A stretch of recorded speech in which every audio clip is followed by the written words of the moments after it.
एक जख्मी सोल्जर थोड़े दिनों के लिए लड़कियों के स्कूल में आसरा लेता है, पर वहां पर सब लड़कियां उसके पीछे पागल थी। अब आगे क्या होगा ये आज की हमारी मूवी द बिगिड, ये 2017 की एक हॉलीवुड मूवी में हम देखेंगे। अगर आपको ये वीडियो अच्छा लगता है तो प्लीज इसे लाइक और कमेंट जरूर कर दीजिएगा। अब बिना किसी देरी के एक्सप्लेनेशन स्टार्ट करते हैं। हमारे इस मूवी का जो टाइम पीरियड है अमेरिकन सिविल वॉर का है, 1800s में का। मूवी स्टार्ट होती है और हम एक छोटी सी लड़की एमी को देखते हैं। ये जंगल में से गुजरते हुए मशरूम को ढूंढते हुए जा रही थी। अचानक से उसे एक जख्मी सोल्जर दिखा। उसका नाम था जॉन। एक्चुअल में जॉन इस वॉर में उनका एनिमी है। वो जख्मी था और बहुत ही ज्यादा डरा हुआ था। एमी का दिल बहुत अच्छा था। वो कहती है, मैं और मेरी टीचर पास में ही रहते हैं, अगर तुम चाहो तो वहां पर आ सकते हो। उसे हेल्प करते हुए अपने स्कूल तक लेकर आती है। जब स्कूल में जा रहे थे तो इनकी बातों से हमें पता चलता है कि अब स्कूल में ज्यादा लड़कियां नहीं हैं। 4-5 लड़कियां हैं जो वॉर की वजह से घर पर नहीं जा सकती। इसी वजह से स्कूल अब तक चल रहा है। जब एमी जॉन को स्कूल तक लेकर आई तो सारी लड़कियां उसे देखने के लिए वहां पर पहुंच गई। इनके हेड टीचर का नाम था मार्था। मार्था कहती है, इस तरीके से किसी सोल्जर को घर पर लाना है बहुत ही डेंजरस है। वॉर के वक्त एनिमी किसी को भी नहीं छोड़ता। मार्था ने ऑर्डर किया कि हमारे सोल्जर को जाकर बता दो, और बाकी लड़कियां कहती है कि अगर सोल्जर इसे लेकर गए तो इसकी डेथ हो जाएगी, क्योंकि जॉन की हालत बहुत ही ज्यादा खराब थी। वो इस तरीके से ट्रैवल नहीं कर सकता। बाकी लड़कियों को उसके लिए बहुत ही बुरा लग रहा था, तो ये डिसाइड करते हैं कि जब तक वो ठीक नहीं हो जाता तब तक यही रहेगा और बाद में सोल्जर के साथ उसे भेज देंगे। मार्था को बेसिक फर्स्ट एड वगैरह आता था तो उसका ख्याल रखती है। उसने देखा कि जॉन को गोली लगी है। उसके पैर से उसने सारे पीसेस निकाल लिए। ऐसे हर रोज उनके घर पर कोई भी आदमी नहीं आता तो सारी लड़कियां एक्साइटेड होकर उसे देख रही थी। मार्था उन पर चिल्लाती है और निकल जाने के लिए कहती है। फिर से उस रूम में आने के लिए उसने उन्हें मना कर दिया। आजकल वॉर के हालात बहुत ही खराब है। एक स्टूडेंट जेन कहती है, मेरे फादर और मदर मुझे सेफ चाहते थे, इसी वजह से उन्होंने मुझे यहाँ भेजा है। उसे लगता था कि जॉन को यहाँ रहने देना जरा गलत है। नेक्स्ट सीन में हम देखते हैं इनके साइड के सोल्जर उनके घर के सामने से गुजर रहे थे। सब लड़कियों को ऊपर जाने के लिए कहकर मार्था उन सोल्जर से बात करती है। वैसे तो उसे पहले लग रहा था कि जॉन को उसे उन्हें सरेंडर कर देना चाहिए, पर अब ऐसा नहीं लगता। फिर भी अपनी सेफ्टी के लिए उन सोल्जर से कुछ बुलेट्स ले लेती है। उसके पास गन ऑलरेडी थी। सुबह एमी जॉन को देखने के लिए आई हुई थी, पर जॉन अभी अनकॉन्शियस है। सब प्रे करते हैं कि जॉन जल्द से जल्द ठीक हो जाए, पर मार्था को लग रहा था कि ठीक होकर यहाँ से वो चला जाए। अगले दिन एमी फिर से जॉन से मिलने के लिए आई और अब उसे होश आ गया था। जॉन कहता है कि क्या सुबह हुई है? एमी कहती कि हाँ। जॉन ने कहा कि पंछियों का आवाज बहुत ही ब्यूटीफुल आ रहा था। एमी कहती कि मेरे पास नेस्ट का कलेक्शन है, अगर आप चाहो तो मैं आपको दिखा सकती हूँ। जॉन कहता है कि मुझे देखना बहुत अच्छा लगेगा। एमी और जॉन एक कम समय में बहुत ही अच्छे फ्रेंड्स बन गए थे। यहाँ स्कूल में सब लड़कियों को जॉन पसंद है, सिर्फ जेन को छोड़कर, क्योंकि जेन को पियानो बजाना अच्छा लगता है और उसी पियानो रूम में जॉन को रखा गया है। मार्था नोटिस करती है कि जॉन के आने के बाद सब लड़कियां जरा अलग रहने लग गई है। जो ज्वेलरी सालों तक बाहर नहीं निकलती थी अब उन्होंने पहन ली थी। नेक्स्ट सीन में जब मार्था जॉन के पास आई हुई थी तो जॉन कहता है कि मैं बहुत ही ग्रेटफुल हूँ कि आपने मुझे यहाँ रहने दिया। वो अगर उसे हेल्प नहीं करती तो जॉन की अब तक डेथ हो जाती। मार्था बहुत ही चालाक थी। जॉन उसे कितनी भी अच्छी चीजें कहे पर इसका अफेक्ट उस पर नहीं पड़ने देती। ये जब बात कर रहे थे तभी अचानक से एक स्टूडेंट जिसका नाम है अलीशिया इनके रूम में आ जाती है। मार्था ने उसे डांटा और काम करने के लिए भेज दिया। अलीशिया को जॉन पसंद आया था और किसी भी हालात में उसे पाना चाहती थी। वो टीचर के कहने से पीछे हट जाए ऐसी लड़की नहीं थी। थोड़ी देर बाद एक छोटी सी लड़की जिसका नाम है मरी ये जॉन से मिलने के लिए आती है। उसे उसने प्रेयर की बुक दी। जॉन उसे थैंक यू कहता है। उसे सारी लड़कियों का अटेंशन मिल रहा था तो ये सब उसे अच्छा लगता है। मरी को रूम से आता हुआ देख उसकी टीचर एडविना उस पर गुस्सा हो जाती है। एडविना ने नोटिस किया कि उसका ये नेकलेस मरी ने पहना हुआ था तो उसे डांटती है। मरी ने कहा कि आपने भी तो अच्छी अच्छी ज्वेलरी पहनी हुई है। एडविना को डोर पर देखकर जॉन उसे अंदर बुला लेता है। एडविना ने जॉन के नेल्स नोटिस किए जो बहुत ही खराब थे। जॉन कन्फेस करता है कि जब वॉर स्टार्ट हुआ तो बहुत ही डर गया था। उसे लगा कि गड्ढा खोदकर उसमें सो जाए। एडविना को कावर्ड लगता है पर जॉन कहता है कि मैं स्मार्ट हूँ, मैं जिंदा हूँ, इसी वजह से तुमसे मैं मिल पाया। वो दिखाने की कोशिश कर रहा था कि एडविना उसे अच्छी लगी थी। वो उसके बारे में और भी चीजें जान लेता है। एडविना का कोई भी बॉयफ्रेंड नहीं था तो ये बात जॉन को अच्छी लगी। जॉन ने उसे पूछा कि तुम यहाँ पर कैसे पहुंच गए? मैं इतनी जगह पर घुमाऊं पर तुम्हारी जैसी लड़की को मैंने कहीं भी नहीं देखा। मुझे एक चीज बताओ कि इस वर्ल्ड में अगर तुम्हें सब कुछ चीजें मिल पाए तो तुम क्या पाना चाहती हो? एडविना कहती है कि मैं चाहती हूँ कि मैं यहाँ से बहुत दूर चली जाऊँ।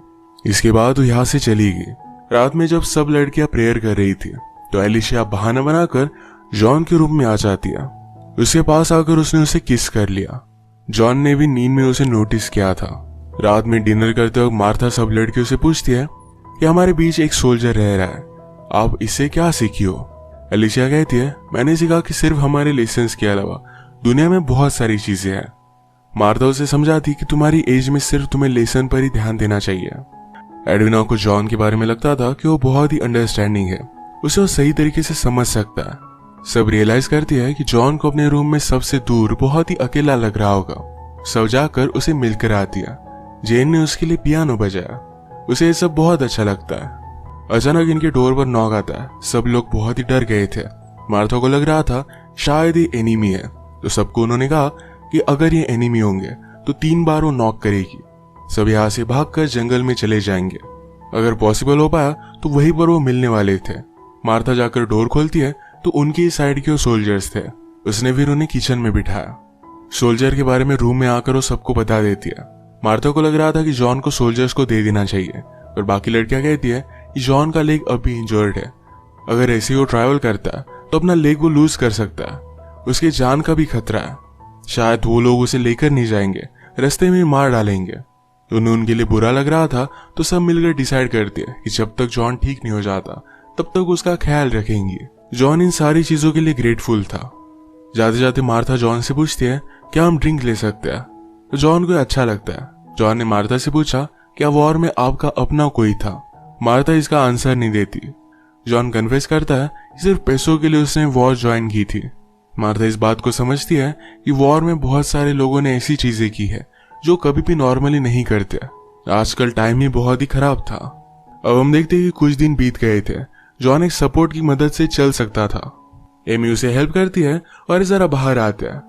जॉन को उनकी गार्डन की हालत देखकर खराब लगा। वो कहता है, इसे मैं सही तरीके से ट्रेन कर सकता हूँ। वो अब भी पूरी तरीके से रिकवर नहीं था, पर इन्हें हेल्प करना चाहता था। पूरे गार्डन में काम कर कर वो उसे अच्छा बना देता है। काम करते करते उसकी नजर एडविना पर भी थी। एक दूसरे को देखकर स्माइल करते हैं।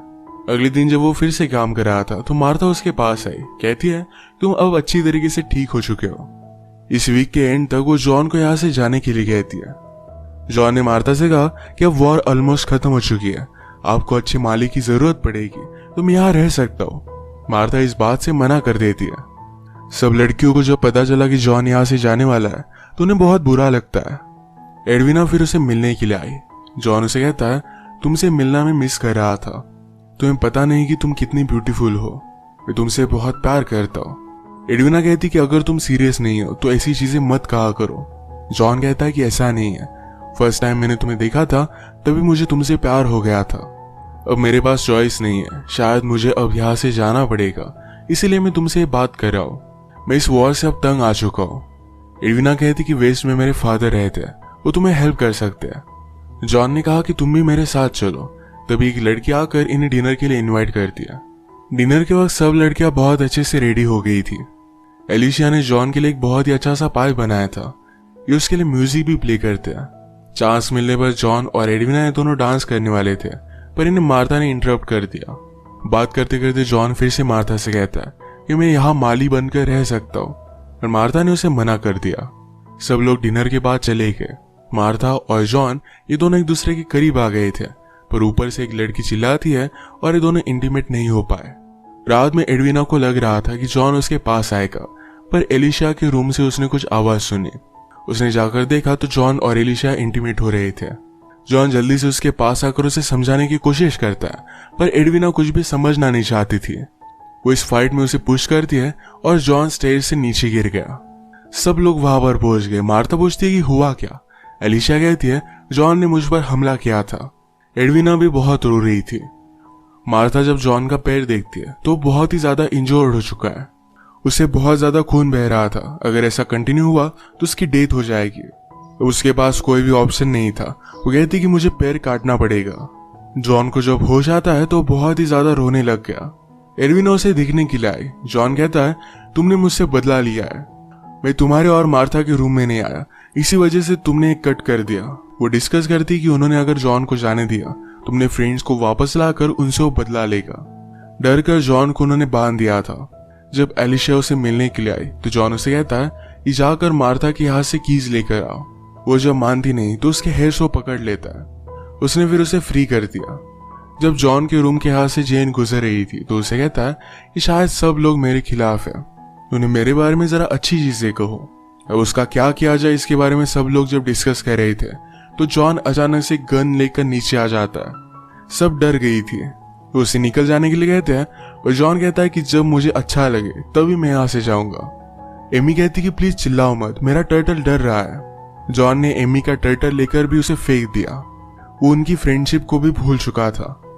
मार्था एमी से कहती है हमारे डोर पर जाकर एक क्लोथ लगा कर आओ, इसे सोल्जर्स को पता चलेगा कि एनी मीन के घर में छुपा हुआ है।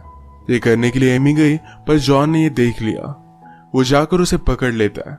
उसे कन्फ्रंट कर रहा था कि ये सारी चीजें वो क्यों कर रहे थे। मार्था उसे बचाने के लिए आ गई। वो सबको घर में ले जाकर बात करता है। कहता है मैं किसी को भी मारना नहीं चाहता, पर अगर ऐसा फिर से हुआ तो किसी ना किसी को तो मैं मार ही डालूंगा। उसकी जो भी हालत हुई है इस हालत के लिए उन्हें ही ब्लेम करता है। वो चला गया पर उसके पीछे पीछे एडविना जा रही थी। मार्था ने उसके पास जाने से उसे मना किया पर एडविना मानती नहीं। सारी चीजें भुलाकर एक दूसरे के साथ इंटीमेट हो जाते हैं। मार्था और सब लड़कियां डिस्कस करती कि अब जॉन का करना क्या है। मरी को आइडिया आया कि एमी को मशरूम्स के बारे में बहुत पता है। कुछ मशरूम पॉइजनस होते हैं, ये जॉन को खिला सकते हैं। ये चीज मार्था को भी सही लगती है। मार्था ने फिर जॉन को डिनर के लिए इनवाइट किया। जॉन फिर से सबसे सॉरी कहता है। मार्था भी कहती है कि मैं इस बात को समझ सकती हूँ, हम सब में एक अच्छी रिलेशनशिप बनी रहे, इसीलिए मैंने आज का डिनर बहुत ही स्पेशल किया है। एमी ने तुम्हारे लिए स्पेशल मशरूम्स लाए जो तुम्हें पसंद है। जॉन भी इसके लिए एक्साइटेड था। जॉन एडविना को ऑफर करता है पर जेन ने कहा तुम्हें तो मशरूम पसंद नहीं थे। जॉन ने मशरूम खाए और उसे बहुत अच्छे लगे। उसे तुरंत सांस लेने में तकलीफ होने लगती है और वहीं पर उसकी डेथ हो गई। इसके बाद उन्होंने सोल्जर को सिग्नल देने के लिए गेट पर क्लॉथ बांध दिया। जॉन को एक व्हाइट क्लॉथ में डालकर बाहर उसे वो रख कर आते हैं। इसी के साथ ही मूवी एंड हो जाती है। अगर हम देखें कि घर की सब लेडीज ने जॉन को बहुत हेल्प की थी पर जॉन सिर्फ उसके साथ खेल रहा था। जब हेल्प करनी थी तो उन्होंने जॉन की हेल्प की, पर जब जॉन ही उनके खिलाफ हो गया तो टफ बनकर उसे वो मार भी डाल दिया। इनका काइंडनेस से कोई भी वीकनेस नहीं था। जब टफ बनना था तो ये बन गए। इस तरीके से वो वर्ल्ड को उनका फायदा उठाने नहीं दे सकती थी। ये मूवी हमें पता कर जाती है कि हम किसी को काइंडनेस दिखा सकते हैं, पर जब वही पर्सन हमारा फायदा उठाने लग जाए तो हमें टफ बनना चाहिए। इसी के साथ आज का वीडियो हम खत्म करते हैं। अगर आपको अच्छा लगा तो प्लीज इसे लाइक और कमेंट जरूर कर दीजिएगा। मैं बहुत सारी मूवीज लेकर आता रहता हूँ तो प्लीज इस चैनल को सब्सक्राइब कर दीजिए और बेल नोटिफिकेशन आइकन दबाना मत भूलिएगा। हम फिर से मिलेंगे और एक नई मूवी के साथ। तब तक के लिए थैंक यू और आप अपने आप का ख्याल रखिए।